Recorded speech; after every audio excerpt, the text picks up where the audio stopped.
Hi guys, నేను మీ Saudi పిల్లనండి. ఇదండి సొరకాయ పప్పు చేస్తూ ఉన్నాను. అయిపోవచ్చేసింది. దానికి కాంబినేషన్గా ఏం చేద్దామా అని చూస్తే లాస్ట్ టైం మీకు ఒక షార్ట్ పెట్టాను కదండి, ఇవి ఎండి చేపల ఎండి పుల్లల అని.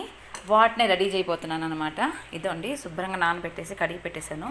చూసినప్పుడేమో అప్పుడు గలగలగలగల అన్నాయి కదండి, ఇప్పుడు చూడండి ఎంత మెత్తగా అయిపోయి ఊగుతున్నాయో. అన్నం మెతుకున్నట్టున్నాయండి. చూపిస్తాను ఇలా ఫ్రై చేసుకోవాలనేది.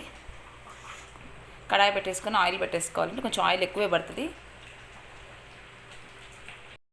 ఇదండి ఆయిల్ కాగిపోయింది కదా, ఆయిల్ కాగిద్దా చూసుకునేసి మనం ఇద్దరు రెడీ చేసుకున్నటువంటి ఈ చేపని వేసేసుకోవాలన్నమాట. కొంచెం వాటర్ పోయేదాకా పక్కన పెట్టుకోండి, ఆ తర్వాత వేసుకోండి అన్నమాట, ఇబ్బంది ఉండదు. అలాగ రెడీ చేసుకోండి. బాగా గట్టిపడేదాకా ముక్క వేయించాలి, ఓకేనా? ఇదండి ఫ్రెండ్స్, అది నూనెలో కొంచెం గట్టిపడేదాకా వేయించుకోవాలి. చెప్పాను కదా అన్నంలాగా ఉండింది కదా, ఇప్పుడు కొంచెం గట్టిపడ్డాయి. నేను ఎక్కువసేపు నానబెట్టడం వల్ల కొన్ని మెత్తబడిపోయాయండి, కొన్ని గట్టిగానే ఉన్నాయి. అలా చేసి పెట్టేసుకొని కొంచెం ఉప్పు కారం చల్లేసుకోవాలన్నమాట. ఎంత అవసరం అంత, ఎంత పడుతుందో అంత. ఇదండి ఫ్రెండ్స్, ఉప్పు కారం ఇలా చల్లేసుకునేసి ఎంత అవసరం అంత వేసుకొని, ఆల్రెడీ ఎండి చేపలే కాబట్టి ఎంత అవసరం అంత వేసుకునేసి సిమ్లో పెట్టుకొని అలా ఒకసారి కలిపేసి. ఇదండి ఎండి పుల్లల ఫ్రై రెడీ అయిపోయింది.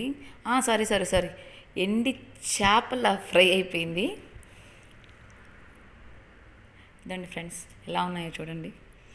ఇందాకంతా మెత్త మెత్తగా ఉన్నాయి, ఇప్పుడు కరకర అంటున్నాయి అనమాట. టేస్ట్ ఎలా ఉందో చూసి చెప్తాను మీకు.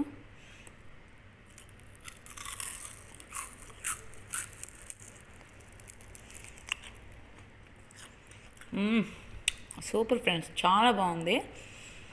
మీకు దొరికితే ఒకవేళ ఇలాగా దొరుకుతాయంటే అక్కడ కూడా ఇండియాలో కూడా ఒకసారి ట్రై చేసి చూడండి. ఎలా ఉన్నాయో నాకు కామెంట్ చేయండి. కానీ ఎక్కువసేపు మాత్రం హాట్ వాటర్లో నానబెట్టకండి, నానబెడితే మాత్రం విరిగిపోతాయి అన్నమాట.